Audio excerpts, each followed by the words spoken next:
To je kar dober party trik, ko folku prvič kažeš avto.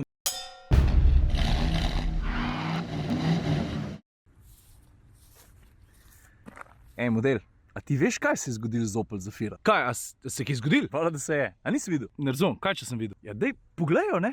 Tada. Če sem malo, stari, to je kombi. Ne, model, to je Opel Zafira. Ne. To je kombi. Dej, pet pogledati, kaj piše zadnji, no? Zafira? To je kombi, ampak Opel Zafira je pa tudi.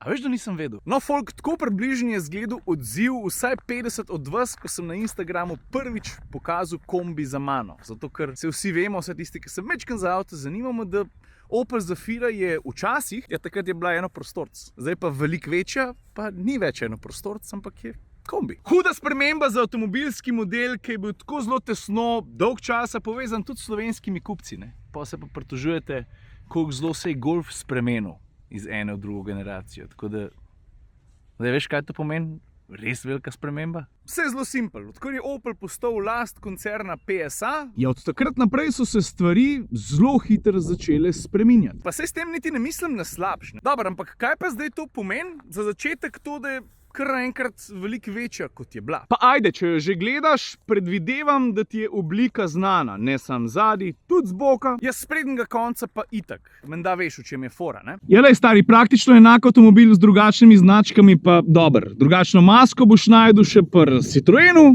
pri Peugeotu, pa valjda tudi pri Toyoti. Oziroma gre za Space Tourerja, Travelerja, pa Pro-Ace'a. Sej, to moraš razumeti, ne? V osnovi to ne pomeni nič prav zelo hudo slabega za Zafiro, ne? Je pa res, da Zafira v avtomobilski zgodovini igra eno tako dost pomembno vlogo. Pravzaprav je bil Opel na vrste pionir, ki je prišlo do zlaganja, prilagajanja, premikanja in še drugih prilagoditev, ki so bistveno olajšale življenje družinam, ki so si umislili enoprostorca. Mislim, poglej recimo prvo generacijo Zafire, ki je bila en prvih avtomobilov, ki je zares dobro špilil prostorski Tetris. No in Opel je na vse te svoje prilagoditve vedno obešal besedo flex. Flex fix, flex to, flex uno. In zdaj smo pa 2020, Zafira je kombi, poglejmo, kaj ponuja. Za začetek, moje bolj očitno, skoraj ne more biti res ogromen prostora. Pa je pa malo odvisno tudi od opreme, ne? Tale ima opremo Live, sedeži so, let jim pokazal.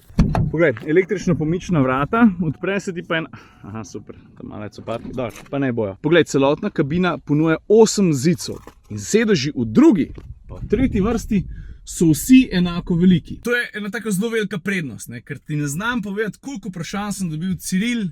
Mi smo včasih tega pa unga enoprostorca, zdaj bi pa radi imeli 3 sedeže v eni vrsti, kjer avto ima 3 enako velike zice. Sprav Zafira, pa tisti, ki sem jih prej omenil, pa se še kaj še najde, ne? Pa ne samo to, sedeži so valjda prilagodljivi vzdolžno in po naklonu. Tako da greš malo bolj v ležečki. Ne pa preveč, ne? Ker to je nevaren. Ker dostakrat vidim tle, predvsem na sopotniškem sedežu spredi, ne? Da prije dama pa se uleže, pa je kakšna štala, pa podmorniški efekt, ne? Kaj to pomeni? To pomeni, da je ob trku, frontalnem, stlačenja tja noter, kjer je ponovadi prostor itak sam za noge. Pa je pa cel človek tam noter. Anže Rep, ti si pred kratkim videl eno nesrečo, ne? Ki je pa voznica zdrsnila med pedala. Povej, napiš, če gledaš tole. Ok, pojmo naprej. In ko sem govoril o razkošju prostora, ne samo, da so sedeži maksimalno prilagodljivi, celotne drugo pa tretjo vrsto lahko tudi povsem odmontiraš. To pomeni, da se zicov znebiš, ker gre za razmeroma težke izdelke, boš malo bolj za Švico, tako kot jaz zdaj, čeprav vidim, da en drž prihaja. Pol imaš šele ogromen prostora, ne? Mimogrede tudi dostop do druge vrste je razmeroma lahek. Poglej, tole se prepogne, daš celo vrsto naprej. Pa tudi prostora v tretji vrsti je razmeroma veliko, če je ogromno. Pa v skladu s tradicijo kombijev, se to zdaj ne odkrivamo tople vode, ne? Ti vseeno ostane še kar neki kufra. Obenem drži, da bi oprema Live že lahko imela tudi vzvratno kamero, ta avto sicer nima, jaz sem se na to mimogrede privadil, verjamem, da kdo se pa ne bi. Pa to forma, veš, ki je drugače kar uporabna. Veš, če ti odpreš prtljažna vrata, se to odpre sem, pa je to ogromna zadeva. Lahko pa, kot ponavadi pri takih zadevah, odpreš samo zadnjo šipo. Pa je pa lažji, ki je na hiter ven vzeti ali pa noter. Evo, to je to. Veš, kaj sem pozabil še pokazati? Poglej, nad drugo vrsto sta dve ogromni strešni okni. To je kar dober party trik, ko folku prvič kažeš avto, rečejo the best. Jaz se strinjam, moja ta malo je bila navdušena, ampak če bi jaz kupoval avto, pa nisem ziher, ali bi si to mislil ali ne, zato ker ta mala je vedno navdušena. Meni je tudi the best, sam pa se mi zdi, da kar malo počasi pozabiš na to. No. Ne vem. Je pa res, da bolj je svetla kabina, večji občutek zračnosti in prostornosti imaš ti tukaj noter, kar pomeni, da se na en način, čeprav se hecno sliši, poveča tudi udobje. Pa to, kar bom zdaj pokazal, to za voznike kombijev ni nič novega. Tisti, ki pa malkrat pogledate v kabino od kombija, verjetno ne veste, koliko dejansko imajo te zadeve prostora. Poglej, prostora za noge, kaj to? To je več kot pol metra. Standardne so misce, tukaj lahko še kaj zahaklaš včasih. Verjetno tudi odvisno od opreme dobiš zraven še lučko. Pa potniki druge vrste si tukaj posamično lahko prilagajajo delovanje klima naprave, pa ne sem to, prej sem že rekel, so sedeži usnjeni. Usnjen sedež ne pomeni vedno avtomatsko tudi ful udoben sedež. V tem primeru pa to absolutno drži. Hotel sem ti pokazati spreden sedež. Zakaj pa? Eno stvar bom pohvalil, eno pa je pa tako, ampak nič posebnega. Pohvaliti moram udobje. Mislim, prve vrste, pa tudi druge in tretje. Ta avto je izvrsten potovalnik. A kaj ti pa ni bilo toliko všeč? Mislim, nisem v neke hude zamere. Imel sem 3 stvari, ki so me mogoče malo motile, ali pa nisem bil z njimi tako zadovoljen, kot sem pričakoval. Ta prva stvar, ki me je mogoče malo hladnega pustila, pa to sem omenil že pri parih testih, pri Peugeotih pa Citroenih. Poglej, imaš masažo sedežev, kjer se regulira delovanje, premikanje ledvenega dela pa tako naprej. Ampak s to masažo je tako, veš, da se nekaj dogaja, nekaj se premika, malo čutiš, da bi te pa res zmasirali, to pa ne. Ta druga stvar, da sem se v bistvu ujel, da na nek način govorim sladko-kisla. No pa pojmo tako, ne? Ta druga kisla menjalnik. Evo, poglej ročico menjalnika. Takoj, ko sem se prvič v Zafiro usedel, sem rekel, čakaj, da sem že nazadnje nekaj podobnega v rok držal. Evo ti ga, sem se spomnil na prejšnjega Peugeota 208, ki sem ga testiral, ne vem, 2010-2011.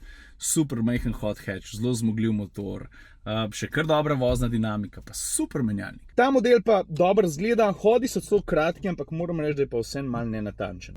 Tretja stvar pa ta pa sploh ni grozna. Ja, ročica ročne zavore je še vedno res taka old school. Vse s tem ni nič narobe, ampak je pa vsem malo odročna. Moraš globok dol seč, da jo zagrabi. No in pri tako filmu pa udobnemu kombiju, kar Zafira nedvomno je, bi vsem že pričakoval malo bolj elegantno rešitev. A ni res? Ajde, pa se lotimo še drugih stvari, predvsej osnovnih, recimo v nosu 2-litrski dizel z 150 konj. A poraba te zanima, pravaš med 8,7 pa 9,0, ker se mi zdi, da glede na to, kje sem jo vozil, je čist ok. Mislim, veliko sem bil na avtocesti. Pa moram reči, da se mi je kar prikupila. Veliko stvari sem z njo počel, nenormalno veliko kilometrov sem z njo naredil, mogoče ravno zato, ker se tako fino pelje. Tako da končen vtis, moram priznati, je kar dober. Sej, nič ni narobe, če je Zafira zdaj malo drugačna, če ob tem ni izgubila svojega bistva. Če to pomeni, da je bil kombi edini način, da je Opel ohranil ime Zafira in jo še vedno ponuja tistim, ki si želijo res veliko prostora, pa da je družina na prvem mestu, ja, pa ne tako bo. Če imaš kakšno vprašanje, prosim oglas se. Če me še ne slediš na Instagramu, pa to naredi. Zato ker, a veš, vem, da vlogi vsake toliko časa pridejo bolj na poredko, ne?